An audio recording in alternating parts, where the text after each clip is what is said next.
Chalkbeat is an award-winning nonprofit news organization dedicated to local education journalism. Public schools are the heart of democracy in the sense that that's the place where we say everyone should have equal opportunity, everyone should have access to the same education. So I think it's kind of fundamental to the American promise. We prioritize covering communities who are the most in need of what public education promises. We really value the importance of providing a voice to the people that matter the most in the system. And the people that matter the most are not the administrators. They are not the school board members. They are the students, the parents who just want to ensure that their kids are getting a good education.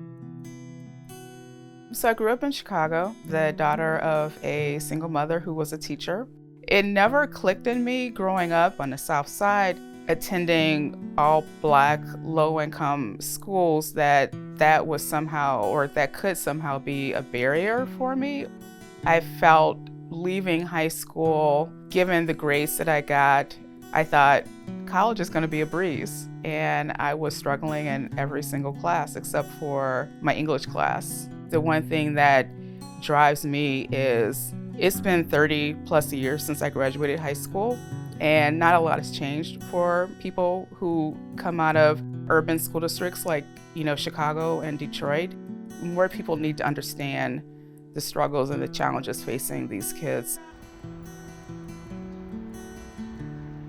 We have now 70 people on our team, and we're growing fast. Chalkbeat's funding model is very, very different. They have figured out a way to build local journalism based on philanthropy in a more sustainable and more stable way, I think, than just about anybody else. How many of your students are even coming into school? Oh, now? None. Really? Maybe one. Joicky Floyd is a teacher in Newark and a parent. Her partner that she was separated from, but still very close to, ended up dying right around the time the pandemic began. Her kids were out of school, so she was trying to help them stay focused and doing their work. First time I actually met her was when I was writing about these students who had gone missing in the spring because they had to work, because they couldn't get connected to the internet. And so she was actually going and trying to track them down. And she would walk to students' houses because she doesn't have a car. And so she would go and knock on their doors and just ask, "Are you okay?" I just remember speaking to him that first time and just getting so much off my chest. So after those first few days, then did you start teaching from home again? Yeah, Mr. Wall's voice was life, right? Like his energy, I felt his energy, and it was like I needed that energy. The Star-Ledger newspaper ran our story on the front page, which got a lot of notice here.